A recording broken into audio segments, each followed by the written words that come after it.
Lively session था, मैं देख रहा था आज आपके ऐवान के अंदर। So at the end of the day are you comfortable with the budget? लोगों के लिए, पाकिस्तान के अवाम की बड़ी एक्सपेक्टेशंस हैं आपके साथ। देखिए, हमने जब हुकूमत संभाली तो डिफॉल्ट के दहाने पे ये मुल्क था, एलसीज नहीं खुल रही थी, एक्सपोर्टर्स को बड़ी परेशानियां थी और बड़े मसाइल थे। महंगाई जो है वो 38% क्रॉस कर गई थी, फॉरेन एक्सचेंज रिजर्व्स जो हैं वो डिप्लीट हो रहे थे, इंटरेस्ट रेट 22% के ऊपर था। तो देखिए, अब अल्हम्दुलिल्लाह वज़ीर आज़म शहबाज शरीफ साहब थ्रू आउट द ईयर कहते रहे कि जैसे ही कंफर्ट जोन मिलेगा हम आवाम को रिलीफ मुंतकिल करेंगे। इस साल बिजली की कीमतों में कमी हो, वो उन्होंने बाकायदा एफर्ट करके उसको कम किया। एंड एक और एक्सक्लूसिव, अभी एक प्रपोजल आया था, उन्होंने वो अब रिजेक्ट किया। उन्होंने कहा मैं बिजली की कीमत मजीद नहीं बढ़ने दूंगा। ये वज़ीर आज़म साहब की स्पेशल काविश है। अच्छा, दूसरा देखिए, सैलरीड क्लास का बड़ा शोर था पिछले बजट में एंड हमने वो हिट ली, हमने वो फ्लैट लिया। बहुत ज्यादा क्रिटिसिज्म हुआ, बहुत क्रिटिसिज्म हुआ एंड शहबाज साहब का एक थ्रू आउट था कि मुझे जैसे ही मौका मिला मैं रिलीफ दूंगा। अब देखिए, वो सैलरीड क्लास के लिए टैक्सेशन हर स्लैब में कम की गई है। तनख्वाहों में 10% इजाफा जो हमने किया, सूबों ने उसको फॉलो किया। एग्रीकल्चर के ऊपर कोई नया टैक्स नहीं लगने दिया गया और ओवरऑल एक बैलेंस बजट है। सैलरीड क्लास का ख्याल रखा गया है। और देखिए, इस मुल्क के अंदर अब FBR की जो रिफॉर्म्स हैं, मलिंडा गेट्स फाउंडेशन हो, करंदाज हो, उसकी इनोवेशन हो, ये अब टैक्सेशन जो है वो इंडस्ट्री को देनी पड़ेगी। देखिए, कौन सी इंडस्ट्री? शुगर इंडस्ट्री से हमने रिकवरी बहुत मैसिव की, सीमेंट इंडस्ट्री है, बेवरेजेस हैं। जो टोबैको माफिया इस मुल्क का, मुनीब साहब, वो टैक्स देता ही नहीं है। 600 अरब का तकरीबन जो है वो लॉस होता है इकोनॉमी को, जब टोबैको की सिर्फ 2 कंपनीज जो इंटरनेशनल कंपनीज हैं वो टैक्स देती हैं, बाकी कोई कंपनी टैक्स नहीं देती। आप उनको टैप कर सकेंगे? एब्सोल्युटली। देखिए, बड़ा रिजॉल्व है और चेयरमैन FBR बड़े फर्शनास और बड़े एक अच्छे अफसर हैं। और दूसरी साइड पे देखिए, वज़ीर आज़म साहब ने ये भी कहा कि बीच में आपको याद है वो गिरफ्तारियों वाला मामला, हरासा करने वाला मामला बिजनेस कम्युनिटी ने उठाया, तो उन्होंने कहा कोई हरासा किसी को नहीं करेगा, कोई गिरफ्तारियां नहीं होंगी।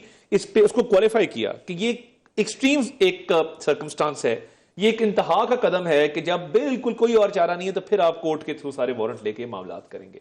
तो मैं समझता हूं कि एक ओवरऑल एक मुतवाजन बजट, सैलरीड क्लास के लिए रिलीफ वाला बजट, एग्रीकल्चर पे कोई नया टैक्स ना लगने वाला बजट।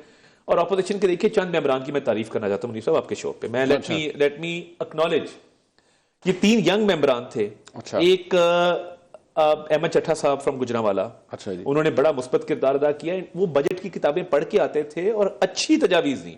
हम अमल नहीं कर सके, ऑब्वियसली हमारी जो अपनी तजावीज थी वो हमने बेहतर समझी, बट उन्होंने बड़ा फाइनेंस कमेटी के अंदर भी, अदरवाइज भी इन लोगों ने बड़ा अच्छा किरदार अदा किया। फिर अगेन अनदर मेंबर जो बड़ा इसमें पेश रहे, वो उसामा मेला साहब हैं, वो जो उधर से आप सरगोदा से उन्होंने बड़ा, वो भी फाइनेंस कमेटी में भी बड़ी अच्छी तजावीज दी। फिर मुबीन आरिफ जट साहब हैं। ये तीनों यंग मेंबरान ने, एंड ये अच्छी तजावीज, बड़ी बैलेंस तजावीज और बजट की किताबों को पढ़ के मेहनत की हुई थी। अब देखिए, बड़ा अफसोस होता है कि ये 3 लोगों ने मेहनत की है, बाकी लोग भी मेहनत कर लेते। And I went up to them and complimented them कि आप मुखालिफ पार्टी से हैं, ऑपोजिशन बेंचेस पे, but you know, job well done. आप लोगों ने एक्चुअली बजट डॉक्यूमेंट को पढ़ा है, समझा है और तजावीज दी है। लीडर ऑफ ऑपोजिशन आज गायब रहे पूरा दिन। नहीं, उन्होंने तकरीर तो बड़ी धुआंधार, वो बस कहते जी मैं अडयाला गया था, फलां गया था, तो आज उनकी बिल्कुल गैर हाजिरी थी। और देखिए, बड़ा मुश्किल होता है, स्पेशली आपने जब 4-5 पार्टीज चेंज करके हर इलेक्शन में आपका नए रंग का बैनर लगा ना, रंग बिरंगे, कभी एक पार्टी, कभी दूसरी, कभी तीसरी, कभी चौथी, कभी 5वीं, हर सीजन में जिस तरह फल चेंज होते हैं या फूल चेंज होते हैं, तो वो हॉर्टिकल्चर की तरह जो है उन्होंने फल फूल चेंज करने वाले तो आपके इर्द गिर्द भी बहुत हैं। हाँ हैं, देखिए वो हम कई दफा ना उधर भी देखते इधर भी देखते, ये हैं, बट लीडर ऑफ ऑपोजिशन जो है ना वो थोरोब्रेड होना चाहिए। बहरहाल, anyway, besides the topic, but मैं समझता हूं कि ऑपोजिशन के कई मेंबरान ने बड़ा मुस्बत किरदार अदा किया है, अच्छा किरदार अदा किया है, बट एक बैलेंस बजट है। और इंशाल्लाह अब जिस तरह मैंने कहा कि इंटरेस्ट रेट 22 था, 11 पे आया, महंगाई 3% के ऊपर, उससे कम जा रही है। मंथ ऑन मंथ आप कंपेयर करें, ईयर ऑन ईयर करें, तो वो रिकॉर्ड एक है। रेमिटेंसेज डिस्पाइट के इनकी कॉल थी बानी चेयरमैन PTI की, लेकिन वो ऑन द कंट्री अल्लाह का बड़ा करम हुआ, foreign exchange reserve. So overall macro economic situation is positive. Salaried class के लिए टैक्सेस में कमी, सैलरीज में इंक्रीज, ओवरऑल एक अच्छी पिक्चर है जो मैं समझता हूं कि हम इंशाल्लाह ताला इसमें मजीद बेहतरी आएगी। बिजली की कीमतें कम और वो मेंटेन रहेंगी, तो ये बड़ी पॉजिटिव साइंस है पाकिस्तानी इकोनॉमी और पाकिस्तानी अवाम के लिए। आज बड़ी एक तस्वीर थी, मतलब आई वुड एनवी कि वो ऐसे ही हो। वो एक बड़ा, it was a firm handshake between prime minister साहब एंड बैरिस्टर गौर खान साहब। मैंने तो उसको ट्वीट भी किया, this is the handshake. which Pakistan needs. But Shahbaz Sharif, this is Shahbaz Sharif for you. देखिए शहबाज साहब अगर पॉलिटिक्स में उनका करियर देखा जाए ओवरऑल, वो हमेशा उनका एक अच्छा रवैया रहा है with regard to the opposition कि जी आप आए अपनी तजावीज दें. बदतरीन वक्त था मुनीब साहब जब जहां पे उमर अयूब साहब बैठते हैं या शहबाज शरीफ साहब बैठते थे बतौर लीडर ऑफ ऑपोजिशन. जेलों में हमें डाला जा रहा था, बहुत मुश्किल हालात थे. आप देखें कितना करेज है. वो खड़े हुए और उन्होंने कहा मिसाके मईशत की मैं बात करना चाहता हूं, आए हम आपके साथ बैठते हैं. एंड उस वक्त कश्मीर के इशू पे इमरान खान साहब नहीं बैठते थे, वॉकआउट कर जाते थे. नेशनल सिक्योरिटी के इशू पे वो नहीं बैठते थे, वॉकआउट कर जाते थे. Being prime minister and leader of opposition Shehbaz Sharif क्या कह रहे हैं, आए बैठे. एंड मिसाके मईशत, अगर मिसाके मईशत वाली तजवीज शहबाज शरीफ की तब मान ली होती तो शायद हालात बहुत पहले बेहतर हो गए होते जो अब बेहतरी की तरफ जा रहे हैं. देखिए ये शहबाज शरीफ साहब की पर्सनैलिटी का हिस्सा है, इंक्लूसिविटी, सबको साथ लेके चलना. और वो ऑपोजिशन ने ही वॉकआउट करके लास्ट टाइम जब हमारे मुज़ाकरात हो रहे थे उन्होंने उनको डेडलॉक किया. हमारी तरफ से तो हमेशा था कि आप बैठे. तो ये शहबाज शरीफ साहब आज बल्कि एक और बड़ा फर्म हैंडशेक हुआ, शेर अफजल मरवत साहब के साथ काफी देर गप लगती रही. अच्छा. सो वो भी बड़ा इंटरेस्टिंग था. ओके. सो जहां पे बाकी ऑपोजिशन रहनुमाओं से उनका मुसाफा हुआ, ठीक, वहां मरवत साहब की मुलाकात हुई विद खड़े खड़े शहबाज शरीफ साहब से मरवत साहब की अच्छी एक एक्सचेंज हुआ. ठीक. एंड मैं समझता हूँ कि फाटा के मेंबरान भी आए. इकबाल अफरीदी साहब अक्सर ऑल्दो मरवत साहब को वो और प्रॉब्लम में क्रिएट करेगा. अभी तो मैंने ट्वीट किया तो मैं देख रहा था नीचे बैरिस्टर गौर खान साहब की शान में जो लोग कसीदे पढ़ रहे थे. मैंने कहा, मैंने शरियार अफरीदी साहब बैठे थे, 2-3 और बैठे थे. मैंने कहा जी अब ये अगली जेल की पेशी पे जो बंदा जाएगा ना, वो रुका लेके आएगा कि ये तस्वीर क्यों थी और हाथ क्यों मिलाया. अच्छा, बट एक बात before I could move on to this SCO thing जो है, एक चीज तारिक साहब, आप वक्त गुजर रहा है, नेचुरली वो पता भी लगता है आपकी बॉडी लैंग्वेज से प्राइम मिनिस्टर की कि आप लोग एक कंफर्ट जोन के अंदर है. वो टेम्परेचर कम करने के लिए, को हालात बेहतर करने के लिए, eight the end of the day सारे बात तो आप सही करते हैं कि खान साहब को बाहर कब निकालेंगे या बाहर कब. अब कल आजम वज़ीर तारड़ साहब ने कहा जी मेरे बस में हो तो पता नहीं मैं क्या क्या कर दूं. वो जो उन्होंने फरमाया, चले मैं I will not coat that, लेकिन आप हुकूमत है, हुकूमत के बस में तो बहुत होता है. राणा सनाउल्लाह साहब ने कहा ना कि अगर वो उनका खान साहब का टारगेट ये होगा कि हमें वापस अंदर डालें तो फिर हमारी भी कोशिश होगी हम जितना मैक्सिमम उनको अंदर रखें. मैं समझता हूँ कि मोर देन पॉलिटिकल इशू ये एक लीगल इशू है. देखिए 190 बिलियन पाउंड का केस पाकिस्तान की तारीख में जितने मेगा करप्शन के केसेस आए हैं, एक ओपन एंड शट केस है जिसके अंदर काबीना में बैठ के एक मंजूरी दी गई है और उसकी ग्रेटिफिकेशन भी ली गई है, उसका फायदा भी लिया गया है. तो मैं ये समझता हूँ कि ये उस वक्त जब होलियर देन दाओ. और देखिए इक़्तिदार में हमारा मानना ये कि झुक जाना चाहिए, आजी इख्तियार करनी चाहिए, अल्लाह ताला से रहम और पनाह मांगनी चाहिए. मगर जो एक रवैया था कि लोगों पे इल्ज़ाम, और ख़ुद ये करतूत थे कि एक अरबों रुपए का स्कैंडल किया गया, तो ये लीगल केस है. और मैं समझता हूँ कि इनकी लीगल टीम ने केस सियासी तौर पे लड़ा है. देखिए बीइंग अ लॉयर थोड़ी बहुत हमारी ट्रेनिंग होती है, तारीखें लेना, बहाने करना, एडजर्नमेंट सीख करना. जो इंसाफ मांगने आता है और जिसको कॉन्फिडेंस होता है अपने क्लाइंट के केस के ऊपर, वो कहता है यार आज केस खत्म हो. तो इनके वकला ने, मैं समझता हूं इनकी लीगल टीम ने केस ठीक नहीं लड़ा. अभी कन्विक्शन इन प्लेस है और लीगल टीम पॉलिटिसाइज भी कोई नहीं होती ना तारड़ साहब. आपने तो खुद बड़ी खाक छानी है हाई कोर्ट्स की, मतलब नहीं, मगर देखिए you are a lawyer yourself, you know it.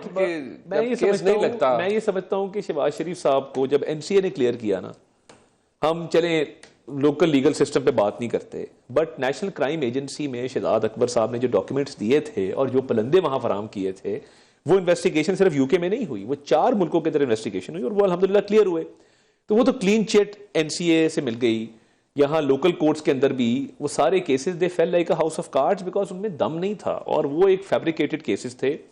और वो लोग जो मुल्क से बाहर से आए थे और अकाउंटेबिलिटी के अंदर आके एक सेल बनाया था, उन्होंने अपनी परफॉर्मेंस शो करने के लिए हरिडली केसेस बनाए एंड वो नहीं चल सके. जो एक्विटल्स थे उनमें जो रीजनिंग है सारी हमजा साहब की हो या शहबाज साहब की, वो लैक ऑफ एविडेंस ही बेसिस. एब्सोल्युटली मेरिट पे हुआ ना, टेक्निकलिटीज पे नहीं हुआ. सो मेरिट पे हुआ. अब देखिए जहां पे 190 मिलियन पाउंड का केस है, इनकी बेसिक गलती क्या है.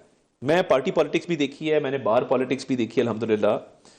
ये पार्टी पॉलिटिक्स को लॉयर्स के अंदर ले आते हैं. सो लॉयर्स एक दूसरे पे इल्जाम तराशी कर रहे हैं, कभी एक लॉयर है, कभी दूसरा लॉयर है, कभी तीसरा लॉयर है, और उनके दरमियान एक कंपटीशन चल रहा है. सो लीगल केसेस ऐसे लड़े नहीं जाते। एंड जहां पे इतनी ओवरवेलमिंग एविडेंस हो आपके खिलाफ कि काबीना के अंदर बंद लफाफा आया हो, वो ना खोला गया हो, उस पर मंजूरी ली गई हो, देखिए सुप्रीम कोर्ट के चीफ जस्टिस ने ऑर्डर पास किया taking from Peter, robbing Peter and paying Paul, वो जो ने एक मिसाल दी, तो वो तो 190 मिलियन पाउंड के ऊपर बड़े स्ट्रिक्ट स्क्रिप्चर्स मौजूद हैं कोर्ट्स के, तो ये लीगली आपके नजदीक it's more legal and less political, whereas on from the other side it's all political and not legal. आपको जब 190 मिलियन पाउंड की कन्विक्शन का आई जजमेंट, तो उन्होंने क्या कहा? उन्होंने कहा कि हमें रियासत मदीना की सजा दी गई है कि हम रियासत मदीना का, देखें मैं रिलीजन और पॉलिटिक्स कई दफा मिक्स होते हैं, कई दफा नहीं भी होते, बट जब आप अपने लीगल आर्गुमेंट के लिए रिलीजन को बीच में लाके यूज करना शुरू कर दें कि हमें 190 मिलियन पाउंड की सजा इसलिए मिली कि हम ये रिलीजन को फॉलो करते थे, तो फिर इसका मतलब ये है कि आपके पास लीगल आर्गुमेंट खत्म हो गए। अच्छा, ये जो अभी भी there is a looming threat, मैं जो खबरें आती हैं तारिक साहब के भारत दोबारा भी कोई दरअंदाजी पाकिस्तान पे कर सकता है, देयर इज अ लाइकलीहुड कि जिस तरह से वो एक शॉपिंग स्प्री पे हैं, उनको जितनी मार पड़ी है पिछली दफा, अब ये एससीओ के अंदर जो डिफेंस मिनिस्टर्स कॉन्फ्रेंस थी, बड़ी इज्जत मिली पाकिस्तान को आज एक दफा फिर। देखिए मैं ये समझता हूँ वो चाहे नेशनल सिक्योरिटी एडवाइजर के लेवल पे हो, डिफेंस मिनिस्टर के लेवल पे हो, इंडिया ने एससीओ का एलामिया साइन करने से इनकार कर दिया। और मैं अभी रिपोर्ट्स देख रहा था, जो न्यूज रिपोर्ट्स आ रही हैं जहां पे एनएसए ने कहा कि जी आप अपनी फॉल्ट के लिए दूसरों को ब्लेम ना करें, और एक तरह से एक शटअप कॉल थी इंडिया के लिए कि मतलब हाँ, मतलब आप अपना बिहेव योरसेल्फ, आप अपने फॉल्ट के लिए दूसरों पे उसको मत डालें। और अब मैं डिफेंस मिनिस्टर को भी आज देख रहा था, उनको भी जो वहां पे इज्जत मिल रही है। देखिए इंडिया वहां पे आफ्टर गेटिंग डिफीटेड अल्हम्दुलिल्लाह on the narrative front, on the military front, on the diplomatic front, वो बड़ा शीपिश सा, उनका ना वो लो ऑन कॉन्फिडेंस, और उनके अपने लोग बहुत क्रिटिसिज्म कर रहे हैं कि जी मतलब ये क्या फॉरेन पॉलिसी है आपकी, समझ ही नहीं आ रही। मतलब वहां जाते हैं तो कनाडा, वो G7 में आपने देखा जिस तरीके से मोदी साहब मिले मैक्रोन साहब को, और उनका वहां पे उन्होंने एक ठट्ठा लगाया। जी। तो नजर आता है, आप कंपेयर करें, लेट फॉर 1 मिनट भूल जाएं कि मैं पीएमएलएन से हूं, आप कंपेयर करें कि जब आपके प्राइम मिनिस्टर जाते हैं, अल्हम्दुलिल्लाह एक मास्टर क्लास डिप्लोमेसी है, वो यूएई गए, वो उससे पहले सऊदीया गए, ईद वाले दिन सऊदी क्राउन प्रिंस के साथ उन्होंने दिन गुजारा, उससे पहले आजरबाईजान हो, टर्की हो, ताजिकिस्तान हो, ईरान के प्रेसिडेंट से पिछले 3 दिनों में 2 दफा बात हो चुकी है। सो देखिए बड़ा एक सीरियसनेस है डिप्लोमेसी में। डिप्टी प्राइम मिनिस्टर का जो एक ओवरऑल एक एफर्ट है, फील्ड मार्शल साहब की इसमें जो कंट्रीब्यूशन है, तो आप देखिए कि बड़ी we mean business when it comes to diplomacy. उधर एक इंडिया का एक अनकूथ अनरिफाइंड किस्म का एक एटीट्यूड, और उसके बाद इंटरनेशनल फोरा के ऊपर देखिए ये जो मल्टीलैटरल फोरम्स होते हैं, इसकी एक अपना एक डायनामिक्स होते हैं, and you have to go along with it. ये वहां पे डाइसेंट करना विदाउट एनी जस्टिफाइबल कॉज, तो अब दुनिया देख रही है कि अल्हम्दुलिल्लाह डिप्लोमेटिक फ्रंट पे भी इंडिया ने जो मार खाई है अभी तक रिकवर नहीं कर सके। आप लेट्स टॉक अबाउट बिलावल साहब फॉर 1 मिनट। बिलावल साहब गए हैं, कैपिटल ऑफ द वर्ल्ड में इज्जत दी गई। फातमी साहब गए मॉस्को में, इज्जत दी गई। शशि थरूर उनका एक पोस्टर बॉय, हाँ बिल्कुल, and capital of the world ने दरवाजे नहीं खोले उसके लिए। देखिए जब आपको साउथ अमेरिका में जाके एक स्टेटमेंट दिलवानी पड़ जाए कि जी वो पाकिस्तान की फेवर में दी थी, विड्रॉ करो, और आप अपनी परफॉर्मेंस शो करें, और आप कैपिटल ऑफ द वर्ल्ड में इंपैक्ट ना ला सकें, उस गेम में भी मैं उस दिन कह रहा था कि जहां पे 7-0 है PAF वर्सेस IAF, वहां पे डिप्लोमेटिकली भी इट्स ऑलमोस्ट 10-0 नाउ, बिकॉज जितनी कंट्रीज ने अल्हम्दुलिल्लाह पाकिस्तान के हक में बयान दिए हैं, पाकिस्तान ने रीच आउट किया है प्राइम मिनिस्टर एम्बेसडर्स के साथ। उस दिन कतर वाला मामला हुआ, उसी वक्त कतर के एम्बेसडर से फोन पे बात की, सऊदी एम्बेसडर से की, नेक्स्ट डे मिले।